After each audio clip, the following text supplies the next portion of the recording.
Hello fellow reefers, I'm going to video this in portrait mode. I know that's taboo, but I have to hang on to the camera and do this at the same time. So this is my 150 gallon work in progress, and I'm going to explain how I do my water changes. I used to do the bucket method, 5 gallons at a time, pretty much 5 gallons every day, and that's fruitless. So what I did was I set up a whole new system, so to speak. It's basically a siphon out a certain amount and then pump back in a certain amount. Now my tank is right beside the kitchen, so it's very handy, and I'm a single bachelor guy, so the kitchen can be whatever I want it to be, and I want it to be a change area. So I have a 32 gallon brute container that has the RO dye coming in to a float switch.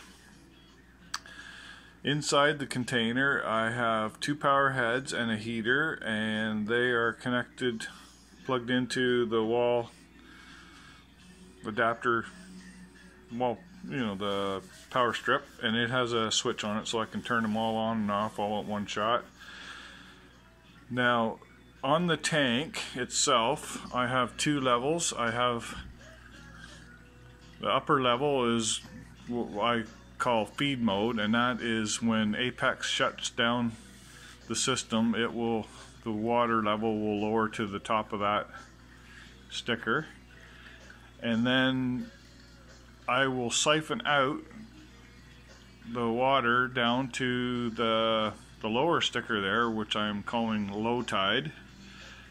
Now the distance, or the amount of water in between those 2 stickers, is the same amount of water that is in between the float switch and the pump. So inside my brute I have the 2 power heads and the heater, and on the bottom I have a pump. I think it's a Lifeguard 3000, something like that. I have it strapped down to a ceramic floor tile so it stays in place, doesn't float around. That's my refill siphon hose there, and what I do is I shut off the heater, or shut off the power heads, and that pump is actually circulating salt water. I can take that out, and sorry for jerking around there, I'm doing this with one hand.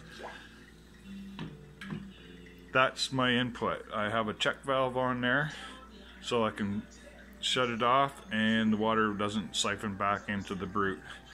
So what I do is I take my siphon hose,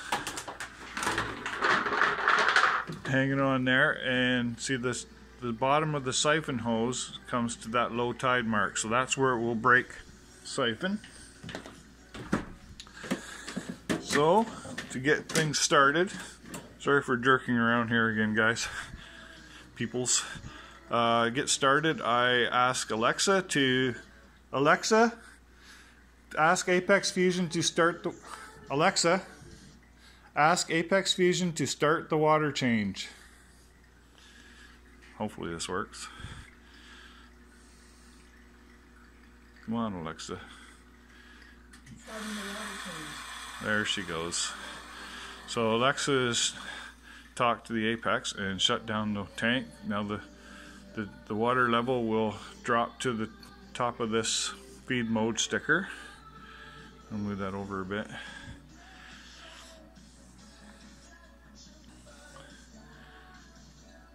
And then what I'll do is start the siphon into the sink.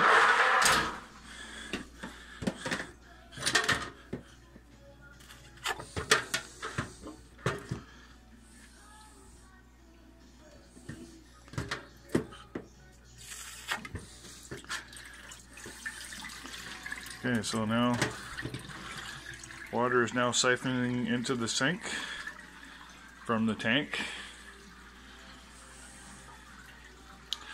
Basically, once it gets down to that level, the siphon will break, and just remove this. I put a valve on there just because I had one handy. You don't really need one because you can just lift it out if you want it to stop. So once that drains down, I can remove the siphon hose and no longer need that. And then I plug in that pump that's in the brute, and it will pump water out back into the display tank, and it will bring it back right up to that feed mode sticker again, and that's it. We're done. That's basically 23 gallons in and out, and it takes about 5 or 6 minutes. No lifting, don't lift a finger, just siphon and pump. Okay, I won't bother showing you all the whole pumping process because that'll just make a long, boring video, but that's how I do it here. Take care, guys.